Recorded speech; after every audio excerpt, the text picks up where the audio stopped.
හිතන්න ප්‍රසිද්ධ ගෞරවයට පාත්‍ර වුණු ගුරුවරයෙක් ඉන්නවා. හැබැයි ඔහු ගැන කටකතාවක් පැතිරෙනවා. කියන්නේ ඔව් අනිත් හැමෝගෙව පිළිවෙත් සහ විශ්වාසයන්ට ගරහනවා. ඒවා පහත් කරලා කතා කරනවා කියලා. ඉතින් මේ වගේ චෝදනාවක් ඇත්තක් වෙන්න පුළුවන්ද? නැත්තම් මේකේ අපිට නොපෙනෙන ඊට වඩා ගැඹුරු කතාවක් තියෙනවද? හරියටම. අද අපි ගැඹුරට කතා කරන්න යන්නේ හරියටම ඔය වගේ සිදුවීමක් ගැන. මේක දීඝනිකායන කස්සප සීහනාද සූත්‍රයෙන් උපුටා ගත්තක්. මෙතනදී බුදුන් වහන්සේටත් හරිම පුදුම චෝදනාවක් එල්ල වෙනවා. හැබැයි උන්වහන්සේ ඒකට දෙන පිළිතුර අපි හිතනවට වඩා ගොඩක් සියුම්, ඒ වගේම හරිම බලවත්. මේක දිගහැරෙන්නේ නිර්වත් තාපසෙක්. ඒ කියන්නේ අචේල කස්සප සහ බුදුන් වහන්සේ අතර ඇති වෙන සංවාදයක් විදිහට. අපේ අරමුණ වෙන්නේ ශරීරයට දුක් දෙන කටුක පිළිවෙත් කියන බුදුන් වහන්සේගේ ඇත්තම ආකල්පය මොකද්ද සහ සැබෑ අධ්‍යාත්මික දියුණුව කියලා උන්වහන්සේ දැක්කේ මොකක්ද කියන එක පැහැදිලි කර ගැනීමයි. මේක හරිම රසවත් සංවාදයක්.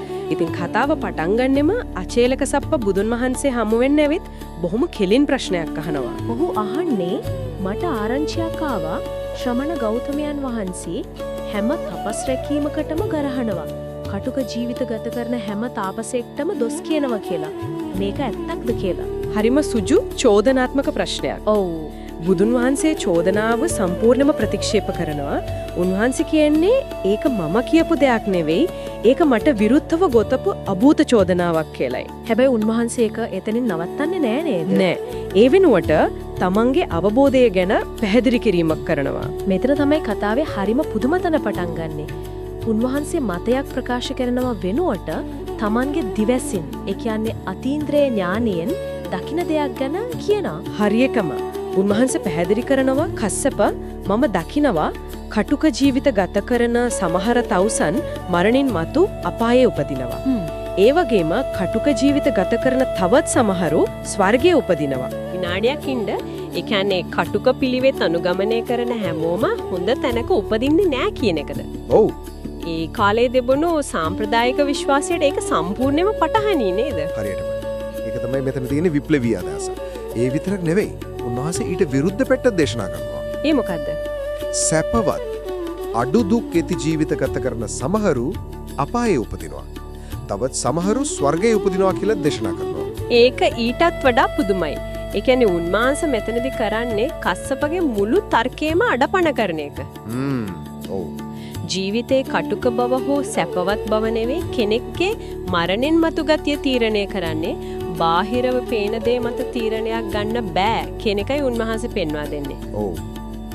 උන්වහන්සේ අහනවා මම මේ විදිහට එයාලගේ පැමිණීම, උපත, චුතවීම මේ ඔක්කොම දකින්න කෙනෙක් නම් මම කොහොමද හැම තපසකටම අන්ධ විදිහට ගරහන්නේ කියලා.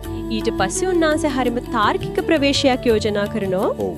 ඒක තමයි සංවාදයේ හැරවුම් ලක්ෂය. වාදයකට පැටලෙනව වෙනුවට උන්වහන්සේ කියනවා අපි එකඟ නොවන කරුණු පැත්තකින් තියමු කියලා. ඔව්. කස්සප අපි එකඟ නොවන කමු ටික පැත්තකින් තියමු. අපි දෙගොල්ලම එකඟ වෙන දේවල් ගැන කතා කරමු. මේක මතභේදයක් විසඳගන්න පුදුම විදිහක්. ඔව්. ඒක සාකච්ඡාවක් සඳහා පොදු භූමියක් නිර්මාණය කිරීමක්. ඊට පස්සේ උන්වහන්සේ සංවාදයට රාමුවක් හදනවා. ඒක තමයි ඇත්තම වැදගත්. ඒ මොකක්ද ඒ රාමුව? උන්වහන්සේ කියනවා ලෝකයේ ඉන්න බුද්ධිමත් විචාරශීලී කෙනෙක්ගෙන් අහන්න අකුසල් වැරදි සහිත සේවනය නොකළ යුතු දේවල් සම්පූර්ණයෙන්ම අත්හැරලා තියෙන්නේ කවුද? ශ්‍රමණ ගෞතමයන්ද නැත්නම් අනිත් ගුරුවරුන්ද කියලා. ඔව්. ඒ කියන්නේ පුද්ගලික මත පැත්තකින් තියලා ප්‍රතිඵල දිහා බලලා තීරණය කරන්න කියන එක. හරියටම. ඒ වගේම උන්වහන්සේ අහන්නේ කියනවා කුසල් නිවැරදි සේවනය කළ යුතු යහපත් දේවල් සම්පූර්ණයෙන්ම වර්ධනය කරගෙන ඉන්නේ කවුද කියලා. එතකොට කතාව යන්නේ පුද්ගලික මතයේ ඉඳලා හරි ප්‍රතිඵල වලින් කතා කරමු කියන තැනට. හරියට. මේ වෙලාවේදී කස්සප තමන් සහ අනිත් තාපසයන් අනුගමනය කරන පිළිවෙත් ගැන දීර්ඝ විස්තරයක් කරනවා. ඒකින් අපිට ඒ කාලේ අධ්‍යාත්මික ගවේෂණය කොයි වගේද කියලා හොඳ චිත්‍රයක් මවා ගන්න පුළුවන්. ඔව්. ඔහු තමන්ගේ අධ්‍යාත්මික ජීව දත්තපත්‍රිකා වගේ දෙයක් තමයි ඉදිරිපත් කරන්නේ. ඒකේ තියෙන සමහර දේවල් ඇත්තකම අද අපිට ඇහුවම පුදුම හිතෙනවා. මොනවද ඒ අතරින් වඩාත්ම අන්තගාමී දේවල්?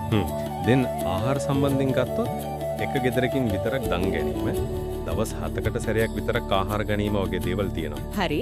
ඊටත් එහා ගිහින් අමු කොළ, ගස්වල බොඩ, වනමුල් සහ ගොම වගේ දේවල් පවා අනුභව කිරීම ගැන ඔහු කියනවා. ගොම කනවා.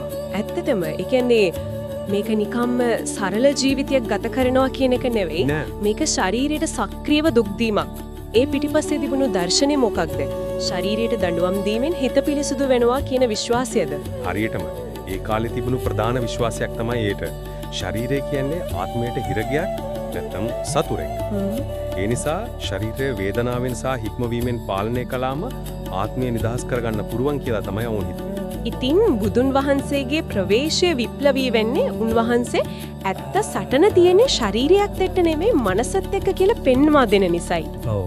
ඇඳුම් ගලත් ඔහු කියනවා මිනිවලින් ගලවපු රෙදි මිනිස් කෙස් වලින් හදපු වස්ත්‍ර වගේ දේවල්. ඒ කියන්නේ සමාජයේ පිළිගත් හැම දෙයක්ම ප්‍රතික්ෂේප කිරීමක් තමයි මේකෙන් පේන්නේ. ඔව් ඒ වගේම ක්‍රියාකාරකම් ඊටත් වඩා අන්තගාමී. කෙස් රැවුළු දුරා දැමීම, වාඩි නොවි අවුරුදු ගණන් හිටගෙනම සිටීම. අවුරුදු ගණන්ද? ඔව්. උක්කුටියෙන් ඒ කියන්නේ කකුල් දෙකකින් විතරක් ඇවිදීම, කටු ඇතිරිලි මත නිදා ගැනීම, දවසට 3 පාරක් සීතල වතුරේ ගිලී තපස් රැකීම වගේ දේවල් ඒ ලයිස්තුව තුලත්. මේ ලයිස්තුව ඇහුවම ඇඟ පවා මහන්සි වෙනවා වගේ මේ කැපවීම එක්කරන පුදුම සහගතයි. ඔව්. ඒත් ඒක කොයිතරම් දුරට වැරදි දිශාමකට යොමු වෙලා තිබුණද කියන එක තමයි බුදුන් වහන්සේ ඊළඟට පෙන්වා දෙන්නේ. මෙතනදී තමයි බුදුන් වහන්සේගේ ඉගැන්වීමේ හරය මතුවෙන්නේ. උන්වහන්සේ මේ හැම පිළිවෙතක් ගැනම අදහස් දක්වමින් කියන්නේ මොකද්ද?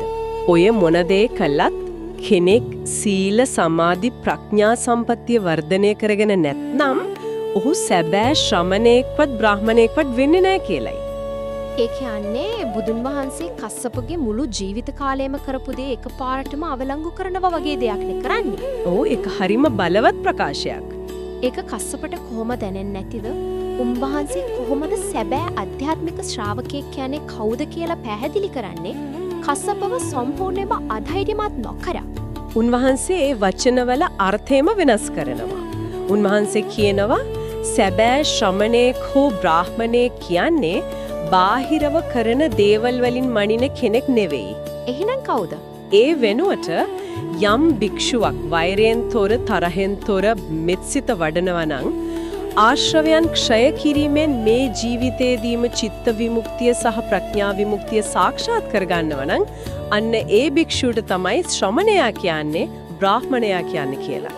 අවධානයේ සම්පූර්ණයෙන්ම බාහිර ක්‍රියාවේ ඉඳන් අභ්‍යන්තර මානසික තත්ත්වයට මාරු කරනවා. ඔව්. මෙතන හරිම වැදගත් කාරණයක් තියෙනවා. කස්සප කියනවා මේ පිළිවෙත් රැකීම හරිම දුෂ්කරයි කියලා.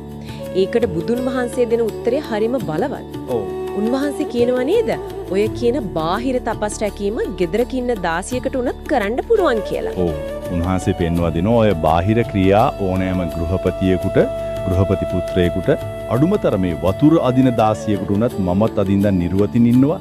හරි වනමුල් විතරක් කනවාරි කියලා තීරණය කරලා කරන්න පුළුවන් කියලා. ඒ කියන්නේ ශාරීරික දුෂ්කරතා දරා ගැනීමේ සීමාව සාපේක්ෂව පහළයි. හරියටම.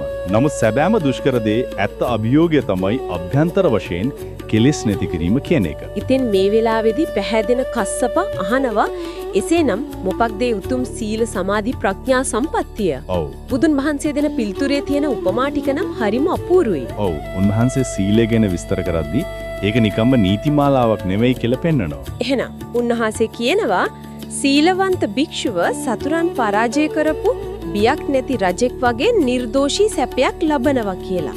මට හිතන විදිහට ඒක හරිම වැදගත්. සීලය කියන්නේ බරක් සීමා කිරීමක් නෙවෙයි.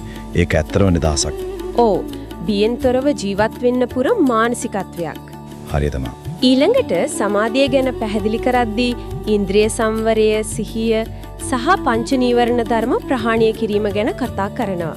නීවරණ නැතිවීම කොයිතරම් සනසිල්ලක්ද කියලා පෙන්වන්න අපූර්ව උපමා 5ක් කියනවා. ඔව්. ඒ උපමා ටික ඇත්තටම බලවත්. නීවරණ නැතිවීම හරියට ණයෙන් නිදහස් වුණා වගේ. දරුණු ලෙඩකින් සුව වුණා වගේ. හිරෙන් නිදහස් වුණා වගේ. වහල් බවෙන් මිදුණා වගේ. සා භයානක කතරකින් එතර වුණා වගේ කියලා කියනවා. උන්වහන්සේ මානසික බාධක දිහා බලන්නේ පව් විදිහට නෙවෙයි අපිට සුව වෙන්න පුළුවන් ලෙඩ වගේ. නැත්නම් අපිට නිදහස් වෙන්න පුළුවන් බරක් වගේ. ඒක හරිම මනෝවිද්‍යාත්මක සහ කරුණාවන්ත ප්‍රවේශයක්. හරියටම ප්‍රඥාව කියන්නේ ඒ විදිහට සමාධිමත් පිරිසිදු වුණු සිත අවබෝධයේ පිණිස යොමු කරලා අවසානයේදී නිවන සාක්ෂාත් කර ගැනීම. ඉතින් මේක එකකට එකක් සම්බන්ධ පියවරෙන් පියවර යන මාර්ගයක්. අවසානයේ උන්වහන්සේ ප්‍රකාශ කරනවා කස්සප මේ සීල සමාධි ප්‍රඥා සම්පත්තියට වඩා උත්තරීතර වූ හෝ ප්‍රණීතතර වූ වෙනස් සම්පත්තියක් නැහැ කියලා. ඔව් මේක තමයි දේශනාවේ උච්චතම අවස්ථාවට, ඒ කියන්නේ සීහනාදයට හෙවත් සිංහ ගර්ජනාවට පාර කපන්නේ. මේක හරිම නිර්භීත ප්‍රකාශයක් වගේ නේද හෙන්නේ? ඒක ඇත්තටම නිර්භීත ප්‍රකාශයක්. උන්වහන්සේ අභියෝගාත්මකව ප්‍රකාශ කරනවා සීලය, කෙලෙස් තැවීම, ඒ කියන්නේ සමාධිය, ප්‍රඥාව සහ විමුක්තිය කියන කරුණු හතරෙන් තමාන්ට සමවන කෙනෙක්වත් මේ ලෝකේ නැති බවයි. ඊට වැඩි කෙනෙක් කොයින් සොයන්නද කියලා තහනව නේද? ඔව්. ඒ කාලේ ඉන්දියාවේ හිටපු දහස් ගණනක් ආධ්‍යාත්මික ගුරුවරෝ අතර තමන්ට සමචිනෙක්වත් නැහැ කියන එක දැවන්ත ප්‍රකාශයක්. ඔව්. ඒක නිකම්ම අහංකාරකමක් විදිහට කෙනෙක්ට පේන්න බැරිද? පේන්න පුරුවන්. නමුත් ඒක අහංකාරකමක් නොවෙන්නේ උන්වහන්සේ ඊළඟට කරන දේ නිසායි. ඒ මොකද්ද? උන්වහන්සේ ඒ ප්‍රකාශය කරලා ඒකට එල්ලවෙන්න පරන් විවේචන මොනවද කියලා තමන්ම කියලා ඒවට එකින් එක පිළිතුරු දෙනවා. ඒකෙන් පෙන්눔 කරන්නේ විවෘත භවය. ඒක හරිම අපූර්වයි. උදාහරණයක් විදිහට ශ්‍රමණ ගෞතමයන් සිංහනාද කරන්නේ තනියම ඉද්දී පිරිසක් මැද නෙවෙයි වගේ චෝදනාවක් කවුරු හරි ගෙනාවොත් ඒකට දෙන උත්තරයත් උන්වහන්සේම කියනවා. ඒක වැරදි. මම පිරිස් මැද විශාරදව අහන ප්‍රශ්නවලට සාර්ථකව පිළිතුරු දෙමින් අසන්නන්ගේ සිත් සතුටු කරවමින් ධර්මයේ දේශනා කරනවා කියලා. ඒ වගේම ඔහුට ප්‍රශ්න අහන්න කවුරුත් එන්නේ නැති නිසා තමයි හැම කියන්නේ වගේ චෝදනාවලටත් උන්වහන්සේ පිළිතුරු දෙනවා. ඔව්. තමන් ළඟට රජවරු, බ්‍රාහ්මණයෝ වෙනත් ශාස්ත්‍රවරු පවා ඇවිත් ගැඹුරු ප්‍රශ්න අහනවා. තමන් ඒවට පිළිතුරු දීලා උන්ව සතුටු කරනවා කියලා. ඉතින් මේක පුරසාරමක් නෙවෙයි. මේක තමන්ගේ මාර්ගය ගැන තියෙන පූර්ණ විශ්වාසය ප්‍රකාශ කිරීමක් හරියටම. ඒ වගේම ඒ මාර්ගය ඕනෑම කෙනෙක්ට විමසන්න ප්‍රශ්න කරන්න විවෘතයි කියන එක තහවුරු කිරීමක්. ඒක හරියට විද්‍යාඥයෙක් මෙන්න මගේ න්‍යාය, මෙන්න සාක්ෂි, මගේ පරීක්ෂණය නැවත කරලා බලන්න ඔබටත් ලැබෙන මේ ප්‍රතිඵලයමයි කියනවා වගේ දෙයක්. හරිම හොඳ උපමාවක්. ඒක තමයි සැබෑ සිංහනාදය. ඒක හිස් ප්‍රකාශයක් නෙවෙයි, අවබෝධයෙන්ම නැගෙන හඩක්. ඒ විශ්වාසය සහ විවෘත භවය තමයි අවසානයේ කස්සපගේ හිත දිනාගන්නේ. ඔව්. ඉතින් මේ මුළු සංවාදයෙන් අපිට පැහැදිලි වෙන්නේ බුදුන් වහන්සේ කිසිම පිළිවෙතකට අන්ධ ලෙස ගරහපු කෙනෙක් නෙවෙයි. නෑ. උන්වහන්සේ අවධානය යොමු කළේ යම් පිළිවෙතක අවසාන ප්‍රතිඵලය කුමක්ද කියන එකද. ඒකෙන් කුසල් දහම් වැඩෙනවද, අකුසල් දහම් නැති වෙනවද කියන එකට. හරියටම. බාහිරව ශරීරයට දුක් දීමෙන් පමණක් සැබෑ විමුක්තියක් ලැබෙන්නේ නැති බවයි උන්වහන්සේ පෙන්වා දුන්නේ. සැබෑ මාර්ගයේ තියෙන්නේ සීලය, සමාධිය සහ ප්‍රඥාව කියන අභ්‍යන්තර සංවර්ධනය තුල කියන එකයි මෙහි හරය. ඔව්. මොකද බාහිර පිළිවෙතක් අනුගමනය කරද්දී වුණත් හිතේ වෛරය, තරහ, ලෝභය තියෙනවා නම් ඒ පිළිවෙතෙන් කිසිම වැඩක් වෙන්නේ නැහැ. මේ දේශනාව අහලා සම්පූර්ණයෙන්ම පැහැදුණු අචේල කස්සප අවසානයේ පැවිදි වෙලා රහත් භාවය පවා සාක්ෂාත් කරගන්නවා. ඔව්. ඒකෙම මේ සංවාදයේ සාර්ථකත්වය අපිට පැහැදිලි. එසේනම් අපට මෙනෙහි කිරීමට ඉතිරි වෙන ප්‍රශ්නේ මෙයයි. ඒ කාලේ මිනිස්සු විමුක්තිය හොයාගෙන අන්තගාමී තපස් පිළිවෙත්වල නිරත වුණා. වර්තමානයේ ලෝකයේ අපිත් යම් දේවල් වලට දැඩිව කැපවෙනව නේද? අපේ වෘත්තීය ජීවිතය, අධික ව්‍යායාම, ධනය රැස් කිරීම වගේ දේවල්. ඔව්. නූතන තපස් පිළිවෙත්. හරියටම. ඉතින් මේ පැරණි දේශනාවට අනුව අපේ මේ නූතන තපස් පිළිවෙත් ඇත්තටම අපේ අභ්‍යන්තර ප්‍රඥාවට සහ සැනසීමට මඟ පාදනවද?